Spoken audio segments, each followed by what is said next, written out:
Christmas Isa Masih या यीशु के जन्म की खुशी में मनाया जाने वाला ईसाई धर्म का महत्वपूर्ण त्यौहार है। इसे बड़ा दिन के नाम से जाना जाता है।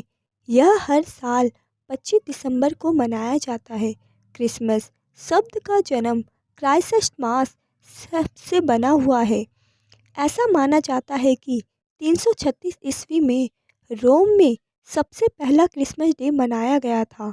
हालांकि 25 दिसंबर को क्रिसमस मनाने को लेकर अलग अलग कथाएं प्रचलित हैं। बाइबल के अनुसार माता मरियम के गर्भ से ईसाई धर्म के प्रवर्तक ईसा मसीह का जन्म 25 दिसंबर को हुआ था। जीसस से संबंधित कथा के अनुसार माता मरियम के सपने में देवदूत आए। उनसे कहा कि आपको शीघ्र ही उन्हें एक संतान होगी जो इस संसार को कष्टों से मुक्ति का मार्ग दिखाएगा। मरियम उस समय कुंवारी थी। उन्होंने कहा था कि यह किस प्रकार संभव है। तब देवदूतों ने कहा यह सब एक देवीय चमत्कार से संभव होगा। कुछ समय बाद मरियम का विवाह यूसुफ नामक एक व्यक्ति से हुआ।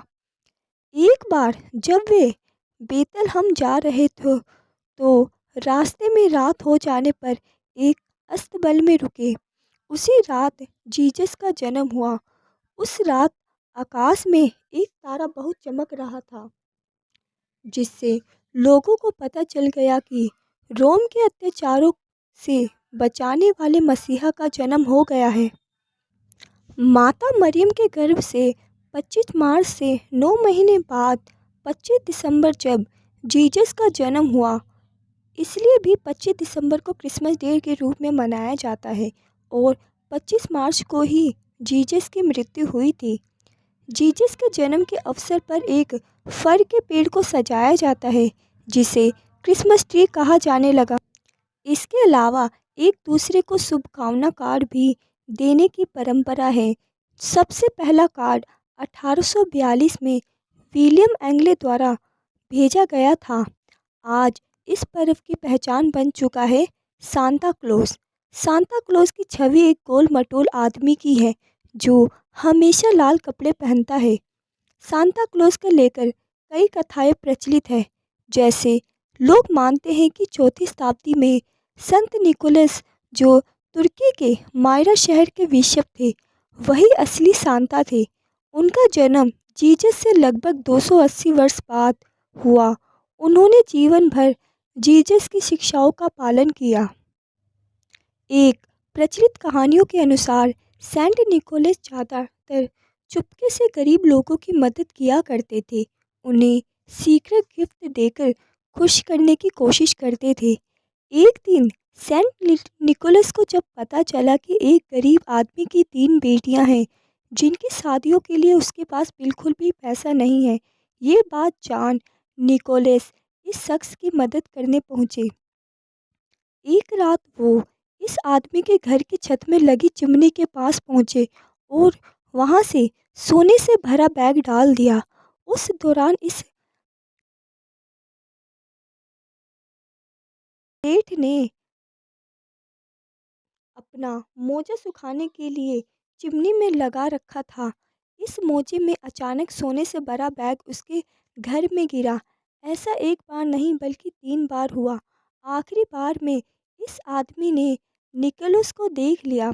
निकोलस ने यह बात किसी को ना बताने के लिए कहा, लेकिन ऐसी बातें छिपती कहाँ है। जब भी किसी को सीक्रेट गिफ्ट मिलता, सभी को ये लगता कि निकोलस ने दिया है।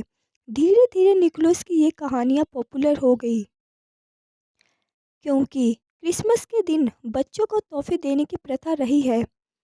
इसलिए ऐसा कहा जाता है कि सबसे पहले यूके में निकोलस की कहानी को आधार बनाया गया और उन्हें फादर क्रिसमस और ओल्ड मैन नाम दिया गया। इसके बाद पूरी दुनिया में क्रिसमस के दिन मोजे में गिफ्ट देने का रिवाज आगे बढ़ता चला गया। सांता क्लॉज का वर्तमान चित्रण हार्पर की साप्ताहिक कार्टूनिस्ट थॉमस नास्ट अपने राजनीतिक कार्टून के लिए प्रसिद्ध है। एक गृह युद्ध के समय थॉमस नास्ट ने सांता क्लॉज की आधुनिक छवि बनाई, जो कि 3 जनवरी 1863 को पत्रिका हार्बर वीकली में प्रदर्शित हुई। पहली ड्राइंग में सांता को यूनियन आर्मी कैंप में उपहार बांटते हुए दिखाया गया है। सैंटा को एक काले रंग की बेल्ट, काले जूते, एक नरम लाल टोपी, सफ़ेद फर के साथ एक लाल सूट पहने सफ़ेद दाढ़ी वाले के रूप में दिखाया गया है।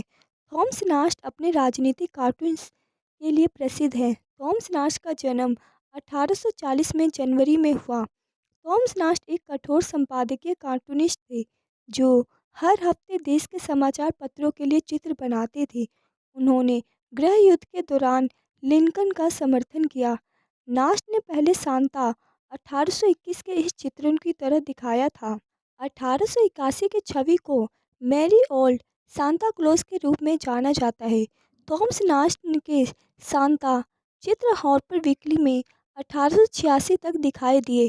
कुल मिलाकर 33 चित्र थे, लेकिन युद्ध समाप्त होने के बाद भी नास्ट ने सांता क्लॉज का चित्र जारी रखा। आज सांता क्लॉज के बिना क्रिसमस की कल्पना हर किसी के लिए अधूरी है।